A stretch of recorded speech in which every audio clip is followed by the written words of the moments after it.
വാഴ ഇതൊരു ജനറേഷൻ്റെ ആവശ്യമാണ്. കാരണം സിനിമയിലുള്ള ഒരു മിഥ്യാധാരണ മാറുകയാണ്. ആക്ച്വലി നല്ല സിനിമ ആരാണ് അതിൽ അഭിനയിച്ചിരിക്കുന്നത്, അല്ലെങ്കിൽ ആരാണ് ഉണ്ടാക്കിയിരിക്കുന്നത് എന്നുള്ളൊരു വിഷയം. കാരണം മലയാള സിനിമയുടെ നല്ല കാലം തെളിയുകയാണെന്നുള്ളതാണ്. വരിയായിട്ട് നിങ്ങളിപ്പോൾ നോക്കി കഴിഞ്ഞാൽ മാത്യു ആയാലും നസ്രീൻ ആയാലും അങ്ങനെ ഒരു കൂട്ടം ആൾക്കാർ പുതിയ തലമുറ ഇപ്പോൾ കയറി വന്നിട്ടുണ്ട്. അവരുടെ സിനിമകൾ നന്നായിട്ട് കളക്ട് ചെയ്യുന്നുണ്ട്, ഭയങ്കരമായിട്ട് കളക്ട് ചെയ്യുന്നു. നമ്മളിപ്പോൾ 200-250 സിനിമ ഉണ്ടാക്കി കഴിഞ്ഞ കുറേ വർഷങ്ങളിൽ നമ്മളുണ്ടായിരുന്ന ഏറ്റവും കേട്ടിരുന്ന ഒരു രോദനം എന്ന് പറയുന്നത് 4, 5, 2, 3 സിനിമകൾ മാത്രം ഹിറ്റാവുന്നു എന്നുള്ളത് മാത്രമാണ്. ആ പടം ചിക്കുന്നാണ് കയറുക. ഞങ്ങളെയും കൊണ്ട് പോയിട്ടൊരു 2 ആഴ്ചത്തെ ടൂറ് തമിഴ്നാട് മുഴുവനും നടത്തിയിട്ട് അതിൻ്റെ പ്രൊഡ്യൂസറെ ഞാനും ശങ്കറും ഒക്കെ പോയിട്ട് വരികയാണ്. അങ്ങനെ 2 പേര് തിരിച്ചു വന്നപ്പോൾ ആ ഒറ്റ ദിവസം രാവിലെ 11 മണിക്കുള്ളിൽ 15 പടം ഞാൻ ബുക്ക് ചെയ്യാം. പിന്നെ എനിക്ക് തന്നെ അറിയില്ല, ഞാൻ ഞാൻ ഇന്ന് ഈ സമീഷ എന്നെ വിളിച്ചിട്ട് എൻ്റെ പൊന്നിയേട്ടാ എനിക്കറിയാൻ പാടില്ല ആരൊക്കെ വിളിക്കണേ എന്തൊക്കെ വിളിക്കണേ അവനെ ഈ സമീഷ. അപ്പം ഞാൻ പറഞ്ഞു നീ പേടിക്കണ്ട, ഇതേ അനുഭവം എനിക്ക് ഉണ്ടായതാ. ഇത് അവനും പ്രതീക്ഷിച്ചു, ഇത്രയും ഭയങ്കര ഹിറ്റില്ലല്ലോ. ഇതവനൊരു വേറൊരു ലെവലിലേക്ക് അവൻ പറയും എനിക്ക് എൻ്റെ പൊന്നിയേട്ടാ അതിൻ്റെ ആരൊക്കെ വിളിക്കണേ എന്തൊക്കെ വിളിക്കണേ എന്താ വിളിക്കണത് എനിക്ക് ഒരു വെളിവ് കിട്ടിയിട്ടില്ല എന്ന് പറഞ്ഞാൽ അവരിപ്പോൾ എയറിൽ നിൽക്കുവാണ്.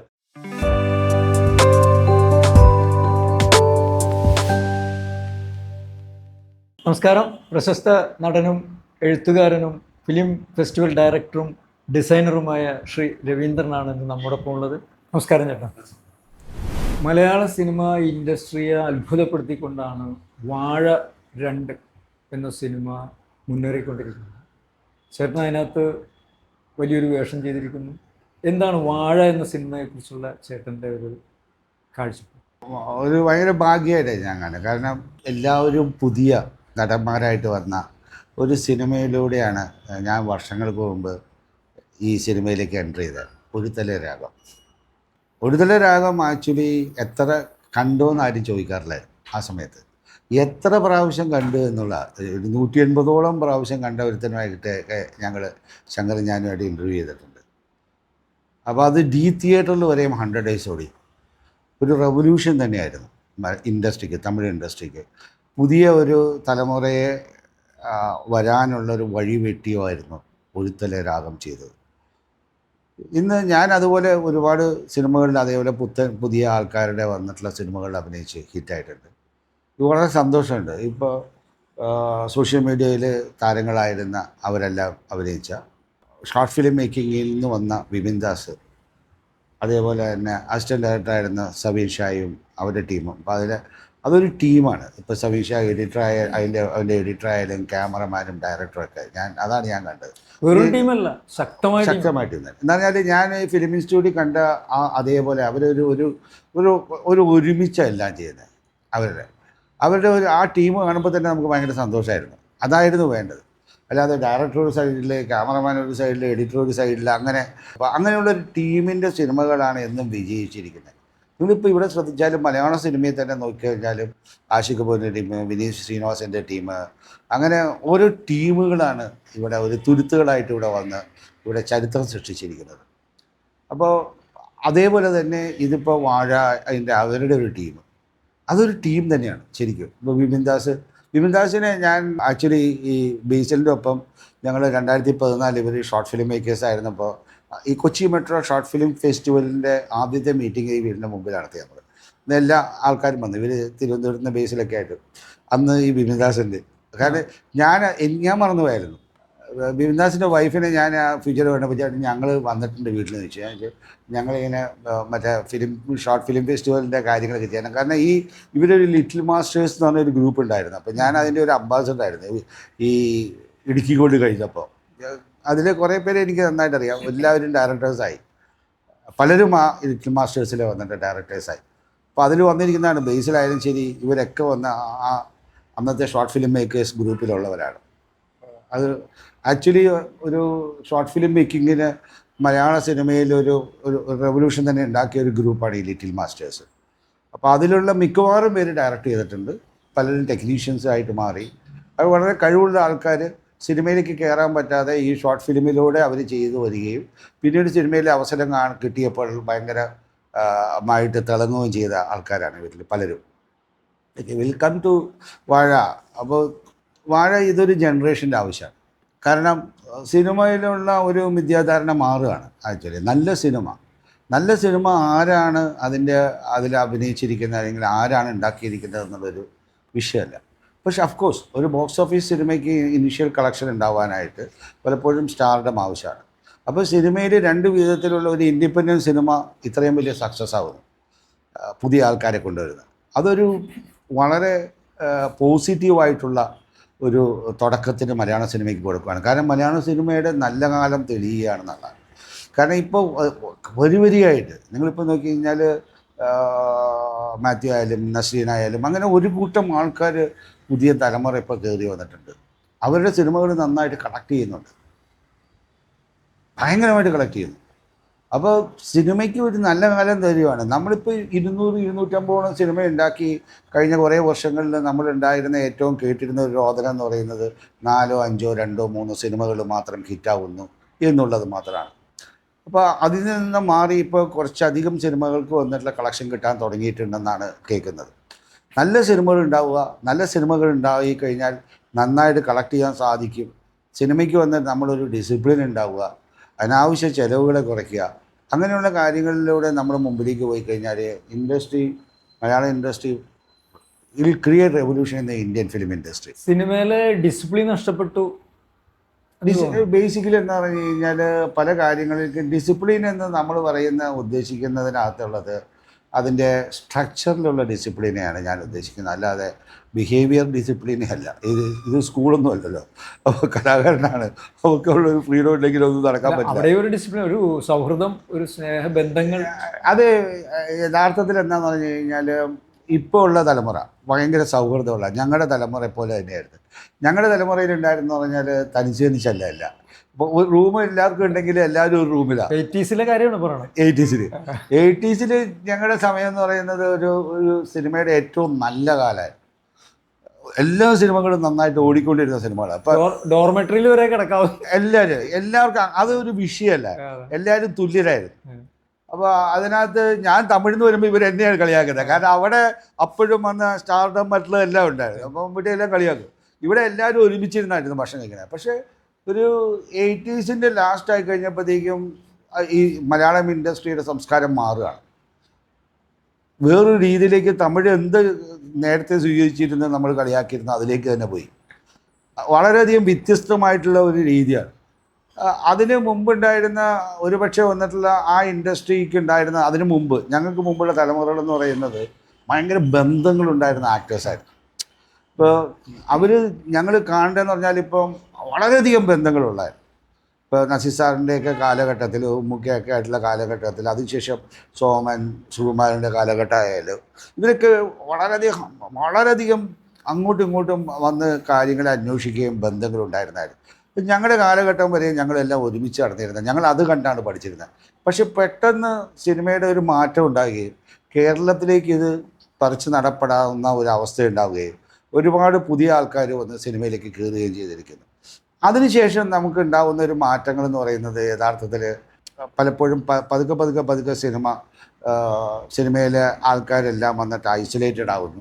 ഒരു കാരവൻ സംസ്കാരത്തിലേക്ക് എനിക്ക് തോന്നുന്നത് ആ കാരവൻ സംസ്കാരം ഉണ്ടാവില്ല. കാരണം വാഴയിൽ ഈ കാരവനില്ലല്ലോ. അപ്പോൾ കാരവനല്ല ഹിറ്റാക്കണത് കാരവനല്ല. കാരണം ഞങ്ങളുടെ കാലത്ത് കാരവനില്ലായിരുന്നു. ഞാൻ കണ്ടിട്ടുണ്ട്. കാരണം ഞാൻ രജനീകാന്ത് സാറിൻ്റെയും കമലിൻ്റെയും കൂടെ കുറേ പടങ്ങൾ ചെയ്തിട്ടുണ്ട്. അപ്പോൾ അത് പറയാൻ വിട്ട ഒരാളുണ്ട്, ജയൻ്റെ കൂടെ എനിക്ക് അഭിനയിക്കാനായിട്ട് അവസരം കിട്ടിയിട്ടില്ല. കാരണം ഞാൻ വരുമ്പോൾ ആ വർഷം തന്നെയാണ് ജയൻ്റെ അന്ത്യധാരണ ഉണ്ടായത്. പക്ഷേ വേറെ എനിക്ക് ഒരുപാട് അഭിനയിക്കാനുള്ള അവസരം കിട്ടിയിട്ടുണ്ട്. അപ്പോൾ ഞങ്ങളൊക്കെ ഔട്ട്ഡോർ പോകുമ്പോൾ ചില സ്ഥലത്തൊക്കെ വന്നിട്ട് വേറെ ഷീറ്റ് വിരിച്ചിട്ടൊക്കെ രജനീകാന്ത് സാറ് കിടക്കും. ഒരു മടിയില്ലാത്ത ആളാണ്. അപ്പോൾ നമ്മളങ്ങനെ ഒരു സിനിമയാണ് എല്ലാവർക്കും മുഖ്യം ഉണ്ടായിരുന്നത്. പിന്നീട് അതിന് പല കാരണങ്ങളുണ്ടായിരിക്കാം. അത് കാലഘട്ടത്തിൻ്റെ മാറ്റമായിരിക്കാം. വന്ന് വളരെ ഒരു സ്റ്റാർഡമായിട്ട് മാറി, ഒരു ഐസൊലേറ്റഡായി കാരവൻ സംസ്കാരം വന്ന് ഓരോരുത്തരും അവനവൻ്റെ റൂമിലേക്ക് വന്നിട്ട് കയറാൻ തുടങ്ങി. പല കാരണങ്ങളും ഉണ്ടാവാം. പക്ഷേ കാരവന് നമ്മൾ ഒരു അടച്ചടക്കമുള്ള ഡ്രസ്സൊക്കെ മാറാനൊരു സ്ഥലം നമുക്ക് ആവശ്യമാണ്. കാരണം ഇപ്പോൾ ഈ മൊബൈൽ ക്യാമറയും ആര് വേണമെങ്കിലും ഷൂട്ട് ചെയ്യാൻ പറ്റുന്നതുകൊണ്ട് ശരിക്കും നമ്മുടെ പ്രൈവസിയെ വന്നിട്ട് ഇവർ വന്ന് പലപ്പോഴും വന്ന് ദുരുപയോഗം ചെയ്യും. പണ്ട് അങ്ങനെ ഒരു സാധനം ഉണ്ടായിരുന്നില്ല. നമുക്ക് ഇത്രയധികം ജനസംഖ്യ, ഇത്രയധികം ആൾക്കാരും ഉള്ളിലേക്ക് കയറില്ലായിരുന്നു. ഒരു ഐസൊലേറ്റഡ് പോയി കഴിഞ്ഞാൽ നമ്മൾ മാത്രമേ ഉള്ളൂ. അപ്പം അതുകൊണ്ട് നമുക്ക് കാര്യങ്ങളൊക്കെ ഉണ്ടായിരുന്നു. ഇപ്പോൾ വാഴയിൽ എനിക്ക് തോന്നുന്നത് കരോ സംസ്കാരം ഇല്ലാതായിട്ടുണ്ട്. മലയാള സിനിമയ്ക്ക് 2 ടൈപ്പ് സിനിമ ഉണ്ട്. ഒന്ന് ഇൻഡസ്ട്രിയുടെ mainstream cinema, star oriented cinema, വലിയ സിനിമ. 2 ഇൻഡിപെൻഡൻറ്റ് സിനിമ എന്ന് പറയുന്ന ഒരു സിനിമ ഉണ്ടാവണം. ആ സിനിമകൾക്ക് വന്നിട്ടുള്ളതിന് അപ്പോൾ എന്ന് പറഞ്ഞാൽ അത് കലാമൂല്യം കൂടുതൽ ഉണ്ടാക്കുകയും അവർക്ക് എക്സ്പെരിമെൻ്റ് ചെയ്യാനും സാധ്യതയുണ്ട്. അതിൻ്റെ ഒരു മാർക്കറ്റബിലിറ്റിയാണ് നമ്മളിവിടെ ഉണ്ടാക്കിയെടുക്കേണ്ടത്. അതാണ് സമാന്തര സിനിമ എന്ന് പറഞ്ഞു വരുന്നൊരു അല്ല. സമാന്തര സിനിമ എന്ന് നമ്മൾ പണ്ട് പറഞ്ഞിരുന്നത്, സിനിമയിൽ പണ്ട് 3 ടൈപ്പ് സിനിമ ഉണ്ടായിരുന്നു. ഒന്ന് മെയിൻ സ്ട്രീം സിനിമയും സമാന്തര സിനിമ എന്ന് പറയുന്ന അടൂർ സാറ്, അരവിന്ദൻ, അല്ലെങ്കിൽ KP കുമാരനൊക്കെ ചെയ്തിരുന്ന, പവിത്രനൊക്കെ ചെയ്തിരുന്ന സിനിമയാണ് സമാന്തര സിനിമ എന്ന് പറഞ്ഞിരുന്നത്. ഈ കാലഘട്ടത്തിലാണ് ഒരു മിഡിൽ സിനിമയായിട്ട് വന്ന 3 ചെറുപ്പക്കാരെ, നമ്മുടെ അന്നത്തെ ചെറുപ്പക്കാരായിട്ടുള്ള KG ജോർജ്, പത്മരാജൻ, ഭരതൻ, ഇവരുടെ ഒരു വരവുണ്ട്. അവർ ഇതിനൊരു മിഡിൽ സിനിമയാണ്. തകരയായാലും ശരി വന്നിട്ട് കലാമൂല്യം ഉണ്ടാവും, എന്നാൽ അതിനകത്തേക്ക് ജനകീയം കൂടി ആക്കാൻ പറ്റും. കൊമേഴ്സ്യൽ എന്ന് പറയുന്നതിനകത്തേക്ക് 2 ആണ് ആക്ച്വലി. കൊമേഴ്സ്യൽ എലിമെൻസുകളെ അവർ അതിനകത്ത് നിൽക്കാറില്ല. പടം ഹിറ്റാവുന്നത് വന്നിട്ടുള്ള വേറൊന്ന്. കൊമേഴ്സ്യൽ എന്ന് നമ്മൾ ഉദ്ദേശിക്കുന്ന പറഞ്ഞാൽ അതിനകത്തേക്ക് കുറേ കൊമേഴ്സ്യൽ എലിമെൻറ്റുകളുണ്ട്. അത് നമുക്കറിയാവുന്ന ചില സെക്ടേഴ്സാണ്. Like dance, movement, fight, action oriented ആയിട്ടുള്ള, അല്ലെങ്കിൽ മനസ്സിലായില്ലേ, ഹെവി ഡെൻസ്ഡ് ആയിട്ടുള്ള ചേസുകൾ, അങ്ങനെ ദീസ് ആർ ആക്ച്വലി ഒരു ഐറ്റങ്ങളാണ് ഈ കൊമേഴ്സ്യൽ എലിമെൻറ്റ്സ് എന്ന് നമ്മൾ ഉദ്ദേശിക്കുന്നത്.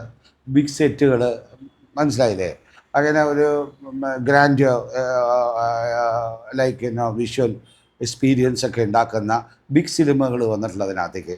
ഇതിൽ നിന്നെല്ലാം മാറി തകരാന്ന് പറഞ്ഞാൽ ഗ്രാമത്തിലെ ഒരു അന്തരീക്ഷത്തിനകത്തേക്ക്. എന്നാൽ അത്രയധികം സമാന്തര സിനിമ പോലെയുള്ള വന്നിട്ടുള്ള ഹാർഡ് കോർ ഇൻ്റലക്ച്വൽ സിനിമയും അല്ല. അതിന് നടുവിൽ നിൽക്കുന്ന ഒരു മിഡിൽ സിനിമ എന്ന് പറയുന്ന ഒരു സിനിമയായിട്ടാണ് അവർ വന്നത്. അപ്പോൾ അതിനകത്ത് ഇപ്പോൾ പഞ്ചവടി പാദ്യം ഭയങ്കര ആദ്യത്തെ ഒരു സട്ടയർ കോമഡി പൊളിറ്റിക്കൽ സിനിമയാണ്. അതേപോലെ തന്നെ യവനിക, KG ജോർജ് സാറിൻ്റെ ഒരു സസ്പെൻസ് ത്രില്ലറാണ്. ഒരു തിയേറ്ററിനുള്ളിൽ മറ്റേ നാടകക്കാരുടെ ഉള്ളിൽ നടക്കുന്ന ഒരു. അപ്പോൾ ഇത്തരം വളരെയധികം വന്ന് ജനശ്രദ്ധ ആകർഷിച്ച സിനിമകളെ മിഡിൽ സിനിമകളെന്ന് പറഞ്ഞ് ഇത് ഹിറ്റാവുക അങ്ങോട്ട് തുടങ്ങി. അതായിരുന്നു 80ൻ്റെ സുവർണകാലം. അന്ന് എല്ലാവരും നോക്കിയിരുന്നു. കാരണം കലാമൂല്യമുള്ള കഥയ്ക്കും വന്നുള്ള പെർഫോമൻസിനും ടെക്നിക്കൽ സയൻസിനും ഒരുപാട് പൂന ഫിലിം ഇൻസ്റ്റിറ്റ്യൂട്ടിൽ നിന്ന്, മലയാറിൽ നിന്ന് വന്ന ടെക്നീഷ്യൻസ് സിനിമയിലേക്ക് അരങ്ങേറിയപ്പോൾ അവരിൽ നിന്ന് വ്യത്യസ്തമായിട്ടുള്ള ലൈറ്റിങ്ങുകൾ, ഇപ്പോൾ ഷാജി വെൺകാരുണ്ടെ ആയാലും ശരി, സണ്ണി ജോസഫ് ആയാലും ശരി, വന്ന ഒരുപാട് പേരുണ്ട്. വസന്ത് മലയാള സിനിമയിൽ പാടി, അങ്ങനെ ഞങ്ങളുടെ സീനിയറായിട്ടുള്ള ആൾക്കാരാണ് അവരെല്ലാവരും. അതിന് ഇപ്പോൾ എൻ്റെ ക്ലാസ്മേറ്റായ ശ്രീറാമ മണിനത്തത്തിൻ്റെ ക്യാമറമാൻ, അവരുടെ ഒരു വരവോടുകൂടി വന്നിട്ടുള്ളതിനകത്ത് ടെക്നിക്കൽ സിനിമ ജനങ്ങൾ ശ്രദ്ധിക്കാൻ തുടങ്ങി. അതിന് ആദ്യം തുടക്കം കുറിച്ച ഏറ്റവും വലിയ ടെക്നീഷ്യൻ നിവാസാണ്. നിവാസ് എന്ന് പറയുന്ന ഒരു ക്യാമറമാൻ സ്റ്റാറാവുന്ന നിവാസാണ്. എൻ്റെ സീനിയർ സ്റ്റുഡൻറ്റ് ഭാരതരാജയുടെ ക്യാമറമാൻ. നിവാസിൻ്റെ പേര് വരുമ്പോഴേ, ടൈറ്റിൽ കാണുമ്പോഴേ കൈയടിക്കുന്ന ഒരു കാലഘട്ടം ഉണ്ടായി. അങ്ങനെ ടെക്നീഷ്യൻസ്, അങ്ങനെ ഒരു വിഭാഗം ഉണ്ടെന്ന് സിനിമാക്കാർക്ക് അറിയില്ല. സിനിമാക്കാർക്ക് അറിയാവുന്നത് അബ്രപാളിയിൽ കാണുന്ന നടന്മാരൊഴിച്ച് ബാക്കി ആരെയും സിനിമക്കാർ അന്ന് ജനം ശ്രദ്ധിച്ചിരുന്നില്ല. അവിടെയാണ് ഒരു ക്യാമറമാൻ ശ്രദ്ധയിലേക്ക് വരുന്നത്, നിവാസ് വരുന്നത്. പിന്നീട് നമ്മൾ കാണുന്ന എല്ലാ ടെക്നീഷ്യൻസിനെയും, എഡിറ്റേഴ്സിനെയും, സൗണ്ട് ഡിസൈനേഴ്സിനെയും, ഇപ്പോൾ റസൂൽ പൂക്കുട്ടിയൊക്കെ വന്നിട്ട് ജനങ്ങൾക്ക് വന്ന് പരിചിതമാണ്. റസൂൽ പൂക്കുട്ടി വന്ന അരുൺ വർമ്മ ദൃശ്യം ചെയ്തവനൊക്കെ എല്ലാവർക്കും അറിയാം. അങ്ങനെ സിനിമയിലെ എല്ലാവരെയും ടെക്നീഷ്യൻസിനെയും മനസ്സിലാക്കാൻ തുടങ്ങി. ഇവിടെ ഇപ്പോൾ ഉള്ള ഒരു കാലഘട്ടം എന്ന് പറയുന്നത് വളരെ വ്യത്യസ്തമായൊരു കാലഘട്ടമാണ്. കാരണം സിനിമ സ്റ്റഡീസ്, സിനിമയെക്കുറിച്ച് അറിയാനുള്ള അവനവൻ്റെ അഭിവാഞ്ചയ്ക്ക് വന്ന ഒരുപാട് തലങ്ങൾ ഇവിടെ ഉണ്ടായി. അതിന് കാരണം എന്ന് പറഞ്ഞാൽ, ഇപ്പോൾ ഞാൻ പഠിക്കുമ്പോൾ, ഇൻസ്റ്റിറ്റ്യൂട്ട് പഠിക്കുമ്പോൾ Adyar film institute, Pune film institute, ഈ 2 ഫിലിം ഇൻസ്റ്റിറ്റ്യൂട്ട് ഗവൺമെൻറ്റുണ്ട്. ഇന്ന് എറണാകുളത്ത് തന്നെ 7ഓളം ഫിലിം ഇൻസ്റ്റിറ്റ്യൂട്ടുകളുണ്ട്. ആയിരിക്കാം. ഞാൻ പറഞ്ഞ ഇഷ്ടം പോലെ ഫിലിം മറ്റേ മീഡിയ സ്റ്റഡീസിൻ്റെ കോളേജുകൾ തുടങ്ങി.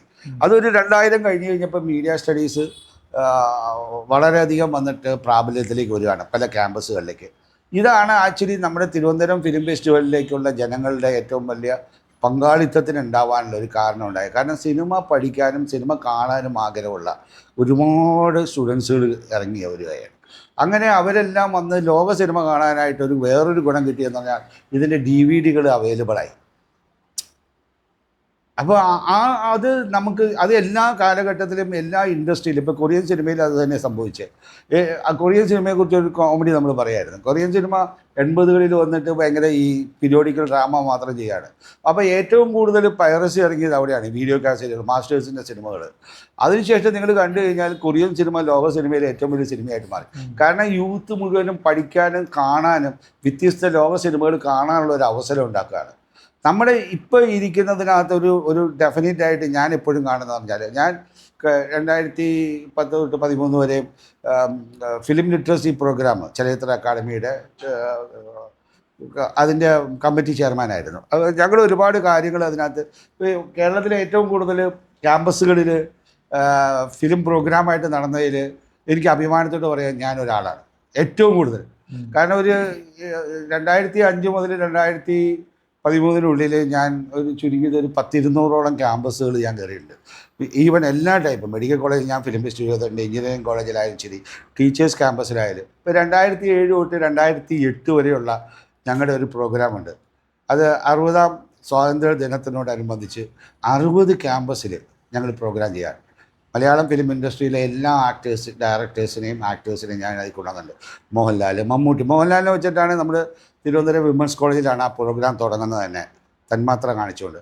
അപ്പോൾ ഓരോ ആക്ടറോ അല്ലെങ്കിൽ ഡയറക്ടറോ വന്നിട്ടുള്ള അവരവരുടെ സിനിമകൾ കാണിക്കുകയും അത് ഓഡിയൻസിനോട് അവിടെയുള്ള സ്റ്റുഡൻസിനോട് ചർച്ച ചെയ്യാനായിട്ട് we brought the industry into ഞാൻ ക്യാമ്പസിലേക്ക്. അത് 2007 തൊട്ട് 2008. 2005 ഞാൻ എൻ്റെ ആദ്യത്തെ ഫിലിം ഫെസ്റ്റിവൽ വേൾഡ് സിനിമ തുടങ്ങിയത്. DVD ഒക്കെ വെച്ച് മാസ്റ്റേഴ്സിൻ്റെ സിനിമകൾ കാണിക്കുകയും ഇത് പലയിടത്തും കൊണ്ടുപോയി ഞാൻ ക്യാമ്പസുകളിലും എല്ലാം ഞാൻ ഈ ഫിലിമുകൾ കാണിക്കുകയും ഞാൻ ചെയ്തുകൊണ്ടിരുന്നു. 2010, 11, 13 വരെയാണ് ഞാൻ ഈ ഫിലിം ലിറ്ററസി കമ്മീഷൻ്റെ ചെയർമാനായിരുന്നത്. 2014 ഞാൻ ഈ പറഞ്ഞ ലിറ്റിൽ മാസ്റ്റേഴ്സുമായിട്ട് ചേർന്ന് കൊച്ചി ഷോർട്ട് ഫിലിം ആദ്യത്തെ വന്നിട്ടുള്ള ഒരു മേജർ ഷോർട്ട് ഫിലിം ഫെസ്റ്റിവൽ നമ്മൾ തുടങ്ങുന്നത്.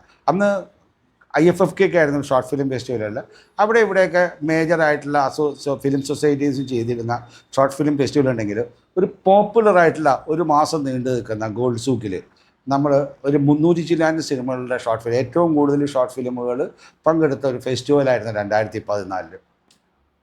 അതിൽ പലരും അന്ന് കാണിച്ചിരുന്നതിൽ സിനിമയിലുണ്ട് ഇന്ന് അവരുടെ ഷോർട്ട് ഫിലിം കാണിച്ചിരിക്കുന്നത്. അന്ന് എല്ലാ സിനിമയിലും നമ്മൾ ഏകദേശം 60ഓളം ഇൻറ്റേൺഷിപ്പ് പിള്ളേരുണ്ടായിരുന്നു ഈ പല ഇൻസ്റ്റിറ്റ്യൂട്ടിൽ നിന്ന്. ഇവർ ഫുൾ അതിനകത്ത് കൂടെ ഉണ്ടായിരുന്നു പങ്കെടുക്കാൻ. അപ്പോൾ അവർക്ക് വേണ്ടി നമ്മൾ ഇൻഡസ്ട്രിയിൽ നിന്നുള്ള എല്ലാ മേക്കപ്പിന് വന്നിട്ടുള്ള അതിനകത്ത് കോസ്റ്റ്യൂമിൻ്റെയും ആർട്ട് ഡയറക്ഷൻ്റെയും തൊട്ട് ഡയറക്ടേഴ്സ്, സിനിമ എല്ലാത്തിനും അളവപ്പിന് മേക്കപ്പിൻ്റെ വന്നിട്ടുള്ള നമ്മുടെ പട്ടണം റഷീദ്, മരിച്ചുപോയ സാബ് ആർട്ടിൻ്റെ വന്നിട്ടുള്ളത്, കൂടാതെ നമ്മുടെ പാട്രിയോട്ടിൻ്റെ ഡയറക്ടറില്ലേ മഹേഷ് നാരായണനെല്ലാം വന്ന് നമ്മുടെ ഈ പിള്ളേർക്ക് വേണ്ടി ഫ്രീ ക്ലാസ്സുകൾ ചെയ്തിട്ടുണ്ട്. 2014, 15, 16 ഞാൻ ഇവിടെ പ്രോഗ്രാം ചെയ്യുന്നു. 16 ശേഷം ഞാൻ ഗൾഫിലേക്ക് മാറുകയാണ്. പ്രവാസിയായി എന്ന് പറഞ്ഞാൽ അവിടെ ഫിലിം ഫെസ്റ്റിവൽ ചെയ്യാൻ പോയതാണ്. അങ്ങനെ ഗൾഫിലെ എല്ലാ രാജ്യങ്ങളിലും ഞാൻ ഫിലിം ഫെസ്റ്റിവൽസ് ചെയ്തിട്ടുണ്ട്, എല്ലായിടത്തും. UAE മൊത്തം ഞാൻ ചെയ്തിട്ടുണ്ട്. UAE അല്ല, ഗൾഫിലെ GCCയിലെ എല്ലായിടത്തും ഞാൻ ചെയ്തിട്ടുണ്ട് ഫിലിം ഫെസ്റ്റിവൽ. എല്ലായിടത്തും ഞാൻ ഫിലിം ഫെസ്റ്റിവൽ മാത്രമല്ല ഫിലിം മേക്കിംഗ് വർക്ക്ഷോപ്സുകൾ ചെയ്തിട്ടുണ്ട്. അങ്ങനെ എൻ്റെ ആക്ച്വലി ഞാൻ ഏറ്റവും കൂടുതൽ ഫിലിം സ്റ്റഡീസിനകത്തേക്ക് ശ്രദ്ധ പതിപ്പിച്ചവരാണ്. പലപ്പോഴും ആൾക്കാർക്ക് പല ധാരണ പ്രശ്നങ്ങളുണ്ട്. ആക്ച്വലി എന്നോട് എനിക്ക് പലപ്പോഴും ഇങ്ങനെ അതൊക്കെ, നീ ഒരു ഭയങ്കര സ്റ്റാറായിരുന്ന ആളല്ലേ, നീ അത് നശിപ്പിച്ച് കളഞ്ഞല്ലോ. പക്ഷെ അവരാരും മനസ്സിലാക്കാത്തൊരു കാര്യമുണ്ട്. യഥാർത്ഥത്തിൽ ഒരു 10 വർഷം ഞാൻ ശരിക്കും സിനിമയിൽ നന്നായിട്ട് അഭിനയം മാത്രമായിട്ടിരുന്ന ഒരു കാലഘട്ടം ഉണ്ടായിരുന്നു. 10-12 വർഷം. അത് 80 മുതൽ ഞാനൊരു 92 ഞാൻ ആയപ്പോഴാണ് പപ്പയുടെ സ്വന്തം അപ്പൂസ് എന്ന് പറയുന്ന ഒരു സൂപ്പർ ഹിറ്റ് ഫിലിമയിലാണ് ഞാൻ പടം നിർത്തിയിട്ട്. ഒരുപാട് കാരണങ്ങളുണ്ട്. ഞാൻ ചെയ്തുകൊണ്ടിരുന്ന മെയിൻ സ്ട്രീം സിനിമയിലല്ലായിരുന്നു എൻ്റെ ആദ്യത്തെ ആഗ്രഹം. അത് പല കാരണങ്ങളാണ്. കാരണം ഞാൻ ഇൻസ്റ്റിറ്റ്യൂട്ടിൽ ജോയിൻ ചെയ്യാൻ പോകുന്ന കാലഘട്ടത്തിന് മുമ്പുള്ള ഞാനല്ല, ഞാൻ ഇൻസ്റ്റിറ്റ്യൂട്ടിൽ ചേർന്നതിന് ശേഷം ഞാൻ പരുവപ്പെട്ടത്. അതിന് കാരണം എന്ന് പറഞ്ഞാൽ എനിക്ക് സിനിമകളും അടി കുത്തുമൊക്കെ ആയിട്ട് നടക്കുന്ന ഒരുത്തൻ ഞാൻ. അപ്പോൾ വീട്ടിൽ തീരുമാനിച്ചു ഇവരെ ഇനി ഇവിടെ നിർത്തിയാൽ ശരിയാവില്ല. ക്യാമ്പസ് വഴക്കുകളുടെയും സ്ട്രൈക്കിൻ്റെയൊക്കെ ആയിട്ട് കേസുകളുടെ കൂട്ടാണ് തന്നെ. അപ്പോൾ ഞാൻ അങ്ങനെ പൂനെടുക്കും. അപ്പോൾ എനിക്ക് ഭയങ്കര താല്പര്യമായി. അവിടെ ഉള്ള എൻ്റെ ഒരു ജീവിതം എന്ന് പറയുന്നത് ടോട്ടൽ ഡിഫറെൻ്റ് ആയിരുന്നു. ഞാനൊരു ഗോവൻസിന് കൂടെ ആയിരുന്നു കൂടുതലും. അപ്പോൾ ആ കേരളത്തിൽ നിന്ന് മാറിയുള്ള ഒരു അറ്റ്മോസ്ഫിയർ എനിക്കുണ്ടായി. അവിടെ ഒരുപാട് ഇൻ്റർനാഷണൽ സ്റ്റുഡൻസ് ഉണ്ടായിരുന്നു. എല്ലാ ഇറാനിയൻസ്, ഗൾഫിൽ നിന്നുള്ളവർ, പുറത്തുനിന്നുള്ളവരെല്ലാവരും, പല ഭാഷക്കാർ, പല നാട്ടുകാർ. ഇതെനിക്ക് ഒരുപാട് ഗുണമുണ്ടായി. എന്നിലൊരു വേറൊരു എക്സ്പോഷർ എനിക്ക് തരിക. അപ്പം ഞാൻ ഒരുപാട് ഈ വെസ്റ്റേൺ മ്യൂസിക്കിനകത്തേക്കും ഡാൻസിനകത്തേക്കും കാര്യങ്ങളിലും മാത്രമേ അവിടെ ജീവിച്ചിരിക്കുന്നത്. അവിടെ നിന്നാണ് ഞാൻ ഈ ഇൻസ്റ്റിറ്റ്യൂട്ടിലേക്ക് വരുന്നത്. അപ്പോൾ അവിടെ നിന്ന് വരുന്ന വരവിൽ ഇവർക്ക് ഞാനൊരു പുതുമയായിരുന്നു എൻ്റെ ഇൻസ്റ്റിറ്റ്യൂട്ടിൽ. ഇവന് ആദ്യത്തെ ഹൈ ഹീൽ ഷൂ, അപ്പോൾ അത് മൊബൈൽ മാത്രമേ ഉള്ളൂ. ഹൈ ഹീൽ ഷൂ ആയിട്ട് റെക്കോർഡ് പ്ലെയർ, മറ്റേ സന്താന, OC ബിസ, അല്ല അത് അഭിനയിക്കാനല്ലേ, റെക്കോർഡ് പ്ലെയർ, ടേപ്പ് റെക്കോർഡ്, ഇങ്ങനെ അളവപ്പൻ എപ്പോഴും പറയും. അപ്പോൾ ഇവിടെ മദ്രാസ് അത്ര അധികം പുരോഗമിക്കാത്ത ഒരു സമയമാണ് ഞാൻ ഇൻസ്റ്റിറ്റ്യൂട്ടിലെ ഹോസ്റ്റലിലേക്ക് വരുമ്പോൾ. അപ്പോൾ ഇവരെല്ലാം വന്ന് ഇത് നോക്കും, വന്നിട്ട് ഈ ടോട്ടലി ആഫ്രോ മുടി, ഞാൻ വന്നിട്ടുള്ള സംസ്ഥാനയുടെയൊക്കെ പോലെ വന്നിട്ടുള്ള മുടി ഇങ്ങനെ മുടിയൊക്കെ വെച്ചിട്ടുള്ള അങ്ങനെ ഒരു ആഫ്രോ സ്റ്റൈലിലുള്ള ഒരു ടോട്ടൽ അങ്ങനത്തെ ഒരു ലൈഫായിരുന്നു. അന്ന് ഡിസ്കോ ചെയ്യുമായിരുന്നില്ല. അല്ല, അതാ ഞാൻ പറഞ്ഞത്. അവിടെ എപ്പോഴും ഞങ്ങൾ ഡാൻസ് ആയിരുന്നല്ലോ. ഈ പൂന എന്ന് പറഞ്ഞാൽ അപ്പോൾ അവിടെ ഡാൻസ് നന്നായിട്ട് ചെയ്താൽ മാത്രമേ നമുക്ക് പേരെ കിട്ടുള്ളൂ. ഇവിടെ വെച്ച് അങ്ങനത്തെ ഒരു സംഭവം ഉണ്ടായിരുന്നില്ല. ഇവിടെ ഉണ്ടായിരുന്നത് മുഴുവനും വന്ന് നമ്മൾ ഡിഫറെൻറ്റ് മ്യൂസിക്കിൻ്റെ സ്ഥലം. ഞാൻ തൃപ്പൂണിത്തുറയല്ലേ, ഞങ്ങളിവിടെ വളർന്ന എൻ്റെ തൊട്ടടുക്ക കലാമണ്ഡലം കൃഷ്ണൻ നായരും കല്യാൺകുട്ടിയാണ്. ഇവിടെ RV ഒക്കെ ആയിട്ട് എൻ്റെ സ്കൂൾ RVയിലായിരുന്നു തുടക്കത്തിൽ. അപ്പം ഞങ്ങൾ കേട്ട് വളരുന്ന താളങ്ങളിലൂടെയാണ് നമ്മൾ വളർന്നിരിക്കുന്നത്. ക്ലാസിക്കലാണ്. അപ്പോൾ ഇതിനെ കേൾക്കുക, കഥകളി പാട്ടുകളും കഥകളിയൊക്കെയാണ് ഇവിടെ ഏറ്റവും കൂടുതൽ ഇൻട്രസ്റ്റ്. അതാണ് എല്ലാവർക്കും. നമ്മളിതെല്ലാം കാണുകയാണ് എല്ലാ ആഴ്ചയിലും RVയിൽ വന്നിട്ട് ആ സമയത്ത് വന്നിട്ട് എൻ്റെ ചെറുപ്പത്തിലൊക്കെ വന്ന് കഥകളി ഉണ്ടാകുമായിരുന്നു. അപ്പോൾ അങ്ങനെ ഞങ്ങൾ ഇതിനെയൊക്കെ കാണുകയും അതിനെ ഇമിറ്റേറ്റ് ചെയ്യുകയും ഡാൻസ് ചെയ്യുകയും അങ്ങനെയുള്ളൊരു കാലഘട്ടത്തിൽ നിന്നാണ് ഞാൻ പെട്ടെന്ന് ഈ വെസ്റ്റേൺ സ്കൂളുകളിൽ തന്നെ എനിക്ക് വന്നിട്ടുള്ള ഈ മ്യൂസിക്കുമായിട്ട് ഒരു അഫിലിയേഷൻ ഇവിടെ ഉണ്ടാവുന്നത്. അല്ല, അതിന് മുമ്പ് ഇവിടെ നിന്നുണ്ടായി. ഇവിടെ നിന്ന് തന്നെ ഞങ്ങളുടെ ഫ്രണ്ട്സിനകത്തേക്ക് പെട്ടെന്ന് ഈ കാസറ്റുകൾ, മറ്റേ റെക്കോർഡ് പ്ലെയർ ഉണ്ടല്ലോ, അത് വരുന്നതോടുകൂടി ഒന്ന് ഡിഫറെൻറ്റ് മ്യൂസിക്കുകൾ കേൾക്കാനുള്ളൊരു താല്പര്യം. അത് നമ്മൾ പെട്ടെന്ന് ഭയങ്കരമായിട്ട് ആകർഷിച്ചു ആ സമയത്ത്. കാരണം സ്കൂളിൻ്റെ ടൈമിൽ തന്നെ വന്ന് നമുക്ക് ഇങ്ങനെയൊരു മ്യൂസിക്കുകൾ മനസ്സിലായില്ലേ. അപ്പോൾ അതിനകത്തുണ്ടാകുന്ന റോക്കിൻ്റെ ഒക്കെ വരവ് അതാണ്. കാരണം ഒരു ലോകം മുഴുവൻ ഒരു കൾച്ചർ റെവല്യൂഷൻ നടന്ന കാലഘട്ടമാണത്. ശരിക്കും ഈ 60 ലാസ്റ്റ് 70 എന്ന് പറയുന്നത് ഇതൊരു എല്ലായിടത്തും വുഡ് സ്റ്റോക്ക് ഉണ്ടാകുന്ന 68 വന്നിട്ടുള്ളത്. അതിൻ്റെ ബാക്കി അലകൾ ഇവിടെ ഉണ്ടാവുകയാണ്. അപ്പോൾ അതിനെപ്പറ്റിയൊക്കെ കേൾക്കുന്നു. നമ്മൾ ചുരുണ്ട മുടിയൊക്കെ വെച്ചിട്ട് ഇവിടം തൊട്ട് തുടങ്ങി. അപ്പോൾ അത് എനിക്ക് പൂനെ പോയപ്പോൾ എനിക്കത് കൂടുതൽ ഗുണം ചെയ്തു. ഞാൻ അതിലേക്ക് ആഴത്തിലേക്ക് ഇറങ്ങാൻ പറ്റി. അപ്പോൾ അത് കാരണം ഇവിടെ ഈ മ്യൂസിക്കുകൾ കംപ്ലീറ്റ് ആയിട്ട് നമ്മൾ അതിനോട് അഫിലിയേറ്റഡ് ആവുകയാണ്. ക്ലസ് എന്താണ് ലാറ്റിൻ അമേരിക്കൻ മ്യൂസിഷ്യൻസാണ് ആക്ച്വലി അവർക്കെല്ലാം. അതൊക്കെ ഭയങ്കര ഹിറ്റായത്. ബ്ലാക്ക് മാജിക് വുമൺ, ഓയക്കമോവ ആ സമയത്ത്. അതേപോലെ ലെഡ് സെപ്ലിൻ്റെ വന്നിട്ടുള്ള സ്റ്റെയർവേസ് ടു ഹെവന്, പിങ്ക് ഫ്ലോയിഡിൻ്റെ. ആ ഏറ്റവും കൂടുതൽ ഇൻഫ്ലുവൻസ് ചെയ്തത് പിങ്ക് ഫ്ലോയിഡിൻ്റെ we don't need your thought control, dark sarcasm in the classroom, oh teacher leave your kids അല്ലോ. അതാണ് നമ്മൾ ഭയങ്കരമായിട്ട് ആകർഷിച്ചു. കറക്റ്റ്. നമ്മൾ അത് പല സ്ഥലത്തും ബാൻ ചെയ്ത പാട്ടാണ് പിങ്ക് ഫ്ലോയിഡിൻ്റെ. അതെന്ന് പറഞ്ഞാൽ ടോട്ടലി ഒരു ന്യൂ ജനറേഷൻ്റെ ഒരു വരവായിരുന്നു അത്. ഹിപ്പീസം എല്ലായിടത്തും തുടങ്ങിയ കാലഘട്ടം. അന്നത്തെ ജെൻസി അത് അവർ ശരിക്കും ഇതിനെ നെഗേറ്റ് ചെയ്തുകൊണ്ട് വരുന്ന ഒരു ഹിപ്പീസത്തിൻ്റെ തുടക്കം അതാണ്. അന്നിരിക്കുന്ന പറഞ്ഞാൽ ഓർത്തഡോക്സ് സിസ്റ്റത്തിനെതിരെ, മനസ്സിലായ ടോട്ടൽ കാര്യത്തിനകത്തേക്ക് അവർ വന്നിട്ടുള്ള നെഗേറ്റ് ചെയ്തു. ആ കാലഘട്ടത്തിലാണ് നമ്മൾ അതിനകത്തേക്ക് ആകർഷണമാവുന്നതും മ്യൂസിക്കിൻ്റെ കാര്യം. അങ്ങനെയാണ് പൂനെയിൽ വരുമ്പോഴത്തേക്ക് ഈ ഒരു റിബൽ മൈൻഡഡായി നമ്മളെല്ലാം ശരിക്കും ആ സമയത്ത്. അവിടെ നിന്ന് ഞാൻ തിരിച്ചു വരുമ്പോഴാണ് ശരിക്കും ഈ കാലഘട്ടം എന്ന് പറഞ്ഞാൽ എൻ്റെ ഇൻസ്റ്റിറ്റ്യൂട്ട് കാലം. അപ്പോൾ ഞാൻ അതിന് മുമ്പുണ്ടായിരുന്ന MGR സിനിമകളും ഡിറ്റക്റ്റീവ് നോവലും മാത്രമൊക്കെയാണ് ഈ അതിന് തുടക്കം നമ്മൾ ഈ അമ്പിളിയമ്മാവനും പൂമ്പാറ്റയൊക്കെയാണ് വായിച്ചിട്ടുണ്ട്. അപ്പോൾ അവിടെ നിന്ന് ഞാൻ ഇൻസ്റ്റിറ്റ്യൂട്ടിലേക്ക് വന്നപ്പോൾ ടോട്ടൽ സംഗതി മാറുക. ഞാൻ കാണുമ്പോൾ വേറൊരു ലോകം കാണുകയാണ്. അടയാർ വന്ന് ഞാൻ ആദ്യം കണ്ട സിനിമ വന്നിട്ട് റോഷ്മാൻ ഗേറ്റാ. അതെന്ന് പറഞ്ഞാൽ 3 കഥകളുടെ ഒരു വ്യത്യസ്തമായിട്ടുള്ള ക്രോസ് ഓവറുടെ പടം. അങ്ങനെയാണ് ഇങ്ങനെ സിനിമയുണ്ടോ എന്ന് നമ്മൾ അപ്പോൾ അതിൻ്റെയൊക്കെ ഡിസ്കഷൻ ഉണ്ട് ശരിക്കും. അപ്പോൾ അവിടെ ആയപ്പോഴാണ് ഞാൻ മനസ്സിലാക്കിയത് നമ്മൾ കണ്ടിരുന്ന സിനിമകൾ മാത്രമല്ല ലോക സിനിമയും പഠിക്കാനുള്ള. ഞാൻ ആ ഇൻസ്റ്റിറ്റ്യൂട്ടിലാണല്ലോ വന്നേക്കണേ. അപ്പോൾ ആ ഇന്റലക്ച്വൽ യൂറോപ്യൻ സിനിമകളുടെ ഒരു അധിനിവേശം കംപ്ലീറ്റ് ഇൻസ്റ്റിറ്റ്യൂട്ടിലുണ്ട്, ശരിക്കുണ്ട് ലാറ്റിൻ അമേരിക്കൻ സിനിമയിൽ. അവിടെ ഫിലിം സ്റ്റഡീസിന് ഒരുപാട് ഇമ്പോർട്ടൻ്റ്, ഇൻഡസ്ട്രിയിൽ നിന്ന് മാറി നിൽക്കുന്ന ഒരു പഠന രീതിയാണ് അവർ. അപ്പോൾ ഇവിടെ ഒരുപാട് ഫിലിം സൊസൈറ്റി ഉണ്ടായ കാലഘട്ടമാണ് ശരിക്കും. ഞാൻ എല്ലാത്തിനും ഞാൻ പലപ്പോഴും ഇപ്പോൾ വാഴ 2 വരെ എന്നെ കാണുന്നത് നിമിത്തങ്ങളിലൂടെ ജീവിച്ചു വന്ന ഒരുത്തനായിട്ടാണ്. ഞാനായിട്ട് ഡ്രൈവ് ചെയ്തതല്ല. ഞാൻ അവിടെ എല്ലാം വന്നു വിടുകയാണ്. അപ്പോൾ അവിടെ ഗോവൻസിൻ്റെ ഇടയിൽ പോകുന്നു, ഫോറിനേഴ്സിൻ്റെ അവിടെ വരുന്നു, പൂനെ ചെല്ലുമ്പോൾ അവിടെ നിന്ന് മദ്രാസിലേക്ക് വരുമ്പോഴത്തേക്കും ഞാൻ അജയനുമായിട്ട് പെരുന്തച്ചൻ ഡയറക്റ്റ് ചെയ്തില്ലേ, തൂപ്പിൽ പാച്ചയുടെ മകൻ, എന്നെ സീനിയറായിരുന്നു. അങ്ങനെ പുള്ളി ഞാനുമായിട്ട് ഭയങ്കര ഫ്രണ്ടായി. എൻ്റെ സൂപ്പർ സീനിയറായിരുന്നു. ഞാൻ ഫസ്റ്റ് ഇയർ, പുള്ളി 3rd ഇയർ. അപ്പോൾ എന്നെ പുള്ളിയുടെ കൂടെ താമസിക്കാൻ കൊണ്ടുപോകാറ് ഞാൻ.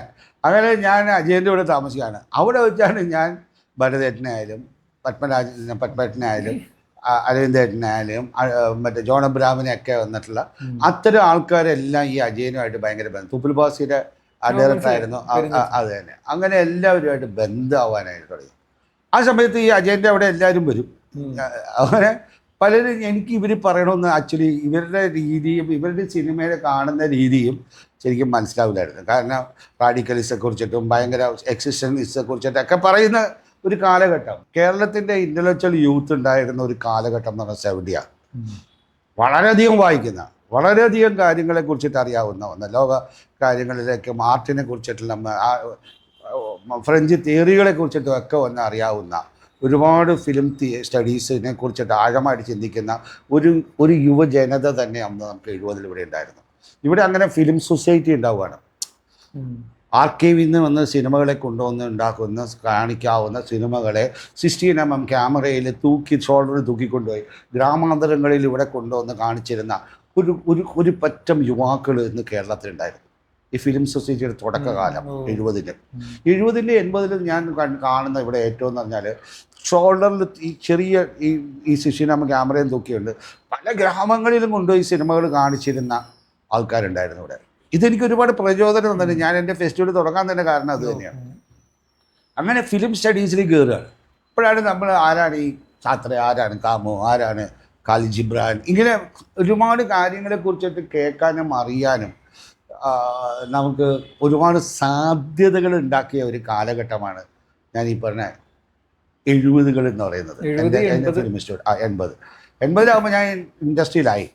അപ്പോൾ ആ കാലഘട്ടത്തിൽ ഞാൻ ഇൻഡസ്ട്രിയിൽ വെച്ചിട്ട് ഭയങ്കരമായിട്ട് അഭിനയിക്കാൻ പോയിരുന്ന ആഗ്രഹത്തിൽ നിന്ന് മാറി എൻ്റെ പതുക്കെ എൻ്റെ ആഗ്രഹം ഇതിൻ്റെ ആസ്തറ്റിക്സിലും ഫിലിം സ്റ്റഡീസിലേക്കായിട്ട് മാറുകയാണ്. അങ്ങനെ ഇരിക്കുമ്പോൾ യഥാർത്ഥത്തിൽ എന്നാൽ പിന്നെ എനിക്ക് ഇവിടെയുള്ള ഡാൻസും കാര്യങ്ങളും നമ്മൾ സ്ഥിരമായിട്ടുണ്ട്. നൈറ്റായി ഞാൻ മ്യൂസിക് ഇട്ട് ചെയ്യുന്നതും കാര്യങ്ങളൊക്കെ ആയിട്ട് ആ ഒരു ലൈഫിനിടയിലാണ് ഈ ഒരു തലരാഗം എന്ന് പറഞ്ഞ സിനിമ നമ്മൾ ചെയ്ത പുതിയ ആൾക്കാർ നമ്മൾ ഇത്രയും പ്രതീക്ഷിക്കുന്നൊന്നുമില്ല. നമ്മൾ അത് ചെയ്യുന്നു, അടുത്ത സിനിമയിൽ ആരുടെങ്കിലേക്ക് കൂടെ അസിസ്റ്റൻ്റായിട്ട് പോവാം, അല്ലെങ്കിൽ അങ്ങനെ സിനിമയിൽ നമ്മൾ സിനിമ പഠിച്ചുകൊണ്ടിരിക്കുന്ന ഒരിടത്തിലാണല്ലോ. എനിക്ക് എല്ലാവരുമായിട്ട് ലിങ്ക് ഉണ്ട്. അതുകൊണ്ട് എനിക്ക് സിനിമയിലേക്ക് വരുന്ന ഒരു വരവ് അഭിനയം അല്ലാതെ കയറാനായിട്ട് എനിക്ക് സാധിക്കുമായിരുന്നു. എല്ലാവരുമായിട്ടും നല്ല അടുപ്പം, എല്ലാവർക്കും. ഇപ്പം പെണ്ണൊക്കെ എന്നെ വലിയ കാര്യമായിരുന്നു, ഭരതനൊക്കെ. അപ്പം ഞാൻ കൂടുതലും അതിനകത്ത് യാത്ര ഉണ്ടായിരുന്നു ഇവരൊക്കെ ആയിട്ട്. എനിക്കപ്പോൾ ബൈക്ക് ബുള്ളറ്റ് ഉണ്ടായതുകൊണ്ട് എനിക്ക് എവിടെ എത്താൻ പറ്റുമായിരുന്നു ശരിക്കും. പക്ഷെ കൂടുതലും റിലീസായതോടുകൂടി സംഗതി മാറി. അതിൽ ഒരു സ്റ്റുഡൻറ് ലീഡറായിട്ടായിരുന്നു. ആ പടം ചിക്കെന്നാണ് കയറുക. ഞങ്ങളെയും കൊണ്ട് പോയിട്ടൊരു 2 ആഴ്ചത്തെ ടൂറ് തമിഴ്നാട് മുഴുവനും നടത്തിയിട്ട് അതിൻ്റെ പ്രൊഡ്യൂസറെ ഞാനും ശങ്കറൊക്കെ പോയിട്ട് വരുവാണ്. അങ്ങനെ 2 പേര് തിരിച്ചു വന്നപ്പോൾ ഒറ്റ ദിവസം രാവിലെ 11 മണിക്കുള്ളിൽ 15 പടം ഞാൻ ബുക്ക് ചെയ്യാൻ പറ്റും. പിന്നെ എനിക്ക് തന്നെ അറിയില്ല, ഞാൻ എയറില. ഞാൻ ഇന്ന് ഈ സമീഷ എന്നെ വിളിച്ചിട്ട് എൻ്റെ പൊന്നിയേട്ടാ എനിക്കറിയാൻ പാടില്ല ആരൊക്കെ വിളിക്കണേ എന്തൊക്കെ വിളിക്കണേ അവനെ ഈ സമീഷ. അപ്പം ഞാൻ പറഞ്ഞു നീ പേടിക്കണ്ട, ഇതേ അനുഭവം എനിക്ക് ഉണ്ടായതാ. ഇതേ അനുഭവം ഒരു ഇത് അവനും പ്രതീക്ഷിച്ചു, ഇത്രയും ഭയങ്കര ഹിറ്റില്ലല്ലോ. ഇതവനൊരു വേറൊരു ലെവലിലേക്ക് അവൻ പറയും എനിക്ക് എൻ്റെ പൊന്നിയേട്ടാ ആരൊക്കെ വിളിക്കണേ എന്തൊക്കെ വിളിക്കണേ എന്താ വിളിക്കണത് എനിക്ക് ഒരു വെളിവ് കിട്ടിയിട്ടില്ല എന്ന് പറഞ്ഞാൽ അവനിപ്പോൾ എയറിൽ നിൽക്കുവാണ്.